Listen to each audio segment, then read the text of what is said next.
welcome again to my channel, and thank you so much for being here. I really do appreciate it. You're welcome if you're new, and please don't forget to subscribe before the end of this video. Okay guys, I know I'm laughing now, but you see, this week somebody pushed me to the wall. I don't know what it is with service providers in this part of the world. Wait, I'm not generalizing, but majority of them, I mean, like, they literally want you to like tear your hair out, or I don't even know what word to use. I was so upset. So I'm gonna give you guys just, a snippet of the gist, and hopefully you can learn from it, because I'm going to be touching on some points that I hope that you guys are not guilty of. And if you are, hey, we're all on the road to development and growth. So I would like you to take notes and, change if necessary. Okay, let's get right into the story. I know some of your ears are already itching. So I hired this person for a job, right? We're supposed to work on a project together. And you guys will not believe this. So this project is not just between me and this person, that we're just meeting up to, do something. This involves like over about 60 people. And you guys will not believe this. This person was 3 hours late. Not 1, not 2, but 3 hours late. Meaning that we kept about 60 people hostage. And you see, the person arrived and was doing all this whole Nigerian way of doing things. I'm sorry, ma, I don't even like people using honorifics for me. Like at work, I tell people, call me Miss Ruki or Mr. Sagba. So this madam, ma, hey, doesn't really cut it for me. And so the person was doing all of this, trying to prostrate, to apologize. I'm like, okay, it's fine, you're already here, start work. So we finished up that day as expected. We went way over time and kept people way over time. And so I'm like, okay, this was a one-time thing, pardon the person for it, even though I was really upset. And so I asked the person before the person left, like, okay, so when can you deliver on the next phase of the project? Note this, I asked. I did not impose a deadline on the person. So the person gave me a time that works for them. And to be honest, this time felt like a lot of time for me. But I'm like, okay, that's fine. If that's what works for you and your schedule, just make sure you deliver at this time. Guess what? The person was late on that delivery too. Okay, that delivery was late. Sorry, excuses here and there. I pardoned it.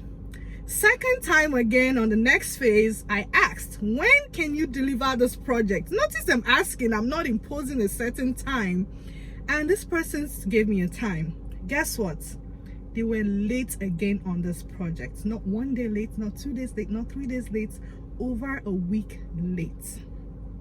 And you know what the annoying part of this is that every time they were late, I had to be the one calling, sending text messages, asking for updates. And most times they will ignore my calls, ignore my text messages, until the fire within me, because I was born in Lagos, and if you want to see mad, we know how to do mad. So when I switched to being the nice, okay, understanding, okay, let's extend grace kind of person, then they started responding to my messages and giving excuses again as usual.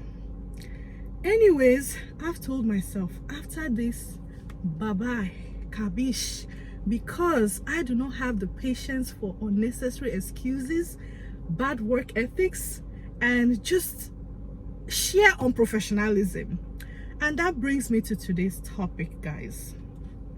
Work ethics. It's important you hold yourself to high standards. Like, it's very important. I can't even overemphasize how important this is. So I'm going to give you guys, 7 things that I think you guys should take note of that would help you develop better work ethics and work habits. Number one, be punctual. Be on time. If you have to meet somebody at 9 a.m., be there at 9 a.m. or before 9 a.m. Don't keep people waiting. It's disrespectful. It shows you don't respect people's time. It's unprofessional, and it just reeks of irresponsibility. Be on time, because I don't even understand how this is so hard for people. It means that you didn't prepare. When you need to be somewhere, you figure out how long it takes you to get to that place. One, you figure out if there's a traffic route that you know you need to avoid. You need to figure out, like, okay, when do I need to leave my house to get there on time? Simple things. But some of you act like you need to, you need rocket science or some kind of, intellectual prowess to determine how the sun moves against the moon so that you can figure out timing. People, they've already created clock for us. They already created GPS navigation for us. What else do you need to be on time? Please learn to plan ahead of time so that you can be punctual. It shows that you respect people's time when you're punctual, and it shows that you're professional too. So please be punctual. Okay guys, let's move to point number 2. Stick to deadlines. Deliver as at when due, or even before it's due. Guys, deadlines are not a tentative date and time. They are set for a reason. And you see, the thing is, if you don't stick to deadlines, many times you don't realize that you are affecting the work of other people. You are affecting their productivity. You are encroaching on their time. It could be their personal time, their vacation time, whatever it is. So when you are working in a team, learn to stick to deadlines and deliver as at when due. This brings me to the point I made in point number 1. Plan. If you know you have a busy schedule, you're only available 7 to 12. First of all, when the person gives you a deadline, if you can't meet it, ask for an extension. And if it's a deadline that cannot be extended, plan your time around it so that you can deliver as at when due, or even better, before it's due. Don't wait till it's the deadline and then you are giving excuses, or after the deadline has passed for like 5, 6, 7 days, then you are not giving tales by moonlight. Stop it. Oh, wrong. Do you get me? Okay. Now, point number 3. Integrity is very important, because your reputation outlives fast cash. Yes, I know. Oh, Nikoko, we are all looking for money. Means if I'm looking for money as I am, it's not even YouTube stuff. I am looking for money too. So some of you, let me break this down. You already know you have a lot on your plate. Like, you can't take on any other job in the next 1 month, but a new client comes in and is offering you 1 million naira to do a job, and they need the job delivered in a week. You already know you cannot deliver in a week. Instead of you to say, I'm sorry, I would really like to take on this job, but I cannot deliver in a week. Can you give me 2 weeks? Or is it fine if I get this done next month, because I really have a lot on my plate? And let the person decide if they want you to take on the job with that deadline or not. But no, Ojukokoro, because you cannot say the truth. You will take on the job, 1 million naira. Then the person will tell you 1 week, or you say, no problem, because you've chopped money, you need money, right? And then the time comes, the client is calling you, texting you, you are changing, and I don't even know what the word to use is. You are just acting funny. You stop picking their calls, you stop responding to messages, and then you wait till you've delivered, the job before you now respond to their call. Oh, I'm really sorry, maybe nobody died in your family, or you'll not be lying, somebody died in my family. May God not let it happen to you because you've been giving that excuse, or you fell sick. Meanwhile, you are very healthy. Please, integrity is important. It outlives fast money. Your reputation outlives fast money. So please be honest. Don't take on jobs you cannot do just because of the money. And if the money is really attractive, try to negotiate with the clients to come up with a feasible timeline that works for you. Kabish? Okay. Now, the next point I'm gonna make. Sorry without change behavior is highly disrespectful. It's not by sorry ma, prostrating, lying flat on the ground to show that you are sorry. That's not what is needed. When you're wrong, apologize. Yeah, you can do all of that, but if it doesn't translate into change behavior, you're still disrespecting the person. And that's exactly what that person did to me. I felt disrespected. Like, after all that man kneeling down and trying to prostrate and me stopping you from doing that, you ended up being late on 2 other tasks. Like, come on. I don't need the ma. I'm not eating it. I don't need madam. I'm not eating it. I don't need it. Deliver as at when due.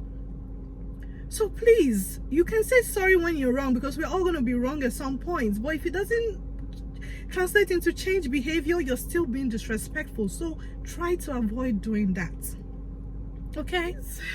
On to my next point. There's a rule I often go by, and this helps a lot. It's better to under promise and over deliver than over promise and under deliver. It's not good. It doesn't leave a good taste. So you see, if you think you need a week to finish up something, maybe even tell the person I'll be done in 2 weeks. If it's not that urgent, it's better, for you to now deliver in like a week or a week and a half than you delivering in 3 weeks when the agreed time was 2 weeks. So always keep that in mind. Like, definitely, I know there are times when we're overwhelmed.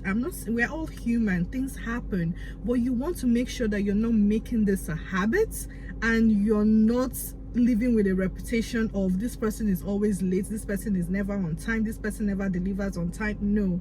So always try as much as you can to under promise and over deliver, because you see, people deal with expectations. So if you tell somebody, I'm gonna help you finish this up in a week, and you finish it in 3 days, they're like, oh wow, she said in a week and she has done it in 3 days. The person is happy about it. But then you say, I'm going to be done in a week, and you are done in a month. Fear God. Nobody's going to be happy with such behavior. So remember, it's better to under promise and over deliver than over promise and under deliver. Okay, now my next point, guys, so I think I've said this over the other points that I've mentioned, is that you are human. Emergencies are going to occur. You're going to underestimate certain tasks and certain deadlines. That's fine, as long as you don't make it a habit. Now, what happens in those circumstances? In case of emergencies, in case of deadline extensions, inform the clients, inform your teammates, inform whoever you're working with. Don't wait for them to start chasing you at the deadline or after the deadline before you now say, bros, madam, I don't think I can get this done at this time. There's a lot on my plate right now. I'm sorry, I underestimated how long it was going to take me to do this. It's fine. Like, own it. You made a mistake. It was an error. You underestimated. That's fine. You're human. You're going to make mistakes. Just make sure you inform the clients and apologize for it. Don't let them start chasing you. You don't have to ignore them or avoid them just because you don't want to have that conversation and own up to your mistake. It's just outrightly wrong. Okay, I know I've talked a lot now, so I'm just gonna go straight to my last point. Do your best. Be excellent. Excellence should be your watchword. And if you are aiming for this in life, all these other things I've said will help you achieve that. It's like, I see some people and I'm like, don't you even hold yourself to any standard? And this is not even a religious thing. Like, even if you're not a religious person where it's like you're walking onto the Lord, you have to be excellent because God is excellent and all of that, at least hold yourself to certain standards. You want a good reputation, hey, that's one thing to look into. And even if you're not like submitted to God, where you think God is watching you and your work, people are watching you. So let me just say this, like this is so true. The other day, because I usually have this random things going on with me, and I just have random thoughts and then I jot them down, and this thought just came to me, and it's like, so what if you became president of Nigeria today and you were asked to appoint certain people for these roles? And you see, I started to, like, in my head, I knew the people that I would even beg, come and take appointments. I need you. Why? Because when I worked with them, whether it was 10 years ago, today, yesterday, they delivered. They were excellent. Like, excellence has been their watchword over time and over the years. So I would definitely want those kind of people on my team, because they would also help me succeed. But if you're the kind of person, you are going with the reputation of you don't hold yourself to any standard, anything goes, I beg, see, if I can't deliver, I can't deliver. Like a descal attitude, it's that thing, oh gosh, it irks me. Please don't do that. Hold yourself to certain standards. Yes, you might not hold yourself to 105% standard, but please at least have 90% standard. Try your best to be excellent at what you're doing. Try your best to be on time, to deliver as at when due. You know, to apologize when you make a mistake. Try your best to, you know, be honest, have integrity. These things are not that hard. The more you practice over time, the better you become at it. So please, please, and please take notes of this. And you know, when no one is perfect, we're all on a journey of self-improvement, development, and growth. So take notes of this, and take note of this, and work on the areas you need to work on. Thank you. But before you leave, if you like this video, please actually like it. And also don't forget to share, and most importantly, subscribe. All right, thank you very much for watching. Go into this new week and be excellent. All right. Bye.